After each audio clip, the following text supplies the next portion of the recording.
Now we're going to look at taking two radical expressions and multiplying them by each other and also dividing them by each other. There are some basic rules that we have to know to be able to do this. First of all, if you have a radical times a radical, as long as the index is the same, you are allowed to put those together under one radical with the same index, and you're allowed to multiply whatever is under each of the radicals and put them together under one radical. And so that is an important rule to know about multiplication. The same thing does not work for addition and subtraction. So do not apply this rule to addition and subtraction of two radicals. This only works for multiplication of two radicals. So here's an example. Say we have square root of 20 times square root of 5. We are allowed to, neither of these can be taken, the square root cannot be taken of either one of these evenly, but watch what happens if we put them under one square root together. 20 times 5 becomes square root of 100, and the square root of 100 is 10. And so therefore, we were able to simplify that, where under its original form, we couldn't simplify it that easy. Now, sometimes we'll multiply the things that are under each radical, and it won't just come out to be a nice square root like the last one was 100. The square root of 100 comes out nicely to be 10. Let's see what happens on this one. If you multiply what's under the square root, you get 5 times 50, which is 250. If you took square root of 250 on your calculator, you would see it does not come out nice. And so when it doesn't come out nice, that means we're going to do our prison break method. And if you need to review my video on prison break, you can do so. But basically, you want to break that down into its prime factorization and see if you can find any pairs. Since this is assumed to be a square root, a root index of 2, we need pairs. And so the easiest way to break it down first is just to use the numbers where it just came from. So you could do 5 times 50. That's a quick way of getting that. As soon as it's prime, you can circle it.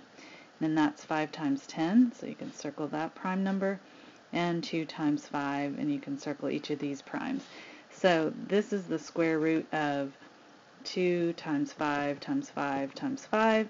If you can find a pair that look alike, you can pull that out in front, and the single guys have to stay inside, and 2 times 5 is 10.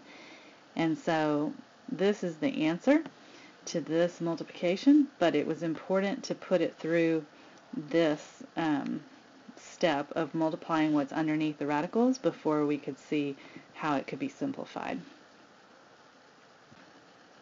The same rules work no matter what the root index is, as long as they're the same. So you can multiply the cube root of 9 times the cube root of 3 and get the cube root of 9 times 3, which is 27. And then you can see if that will break down. You could always try it on your calculator first to see if it comes out nice. If you want to break it down, you'd have 3 times 9, and this is 3 times 3. So if you have 3 of something, you're allowed to pull it outside the square root, or cube root in this case, and the answer is 3. And there's no leftovers, so the cube root is not necessary anywhere, and if you did that on the calculator, the cube root of 27 would be 3. Or here's another example. You have the cube root of 4 times the cube root of 8, and so we could multiply and get cube root of 32, and then you can see if the cube root of 32 comes out nice, and you'll see that it does not. So we could do 2 times 16 if we wanted, and then 2 times 8, and then 2 times 4, and then 2 times 2. So altogether we have 1, 2, 3, 4, 5 2's as our prime numbers. And if we put that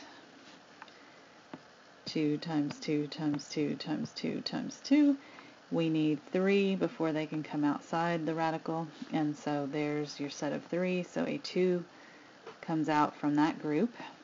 The rest in that group die off, and then we have a 2 times 2 left over inside, which is a 4. And this is the answer. Now in this particular one, you might have noticed that the cube root of 8 is a 2, and so you could and the cube root of 4 is a 2 times 2, so there's not 3 of anything. So you could have just put the 2 in front and then the cube root of 4 in the back. But a lot of times it doesn't work out that nice. So it's always a good idea to multiply under the radical and then just see how it breaks down after that.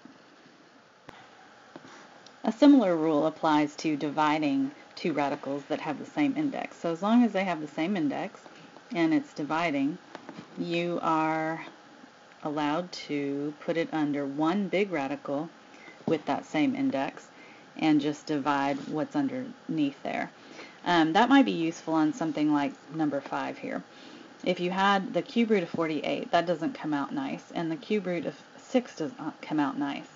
And so what if we put them under the same radical, and it's a cube root as well, and we did 48 over 6. Well, that's the cube root of 48 divided by 6 is 8, and the cube root of 8 comes out nice to be a 2. And that might be hard to see straight from the original, but if we can use this rule that's at the top, sometimes it can help us get to something reasonable. Now let's look at something a little more complicated and see how the rule might help here. First of all, when we have things that are outside the radical, we can treat those like a normal numerator and denominator, and so we could just go ahead and simplify that by dividing top and bottom by 2. If we divide the top by 2, we get 1. If we divide the bottom by 2, we get 2. That's just a normal fraction that's getting reduced, basically.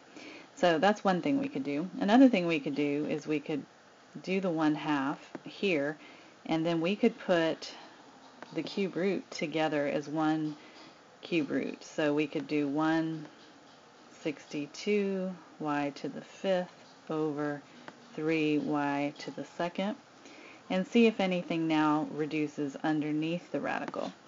So I'm just going to leave the 1 and the 2 out here for now, and we're going to try to see if we can do anything to reduce that fraction that I circled. So 162 divided by 3 actually comes out to 54, so we can simplify that down to 54.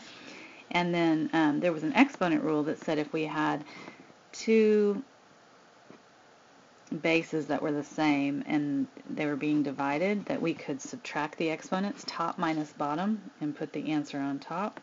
And so we get y to the 3rd power on top, and there's nothing left on bottom, so we're just going to leave off the bottom because there was just a 1 basically left on the bottom. So this is what we have, and then we can see now if this might be broken down some more by prison break. So I've done the prime factorization off to the side, and you can see because this is a 3 index that we need 3 of something before it can come outside the radical. And so basically we have the 1 and the 2. We're going to move the 3 out with that 1 and the 2, and then we also have a group of y's, a group of 3 y's, so the y can come out, and then what's left inside is the leftover 2 is the only thing left inside.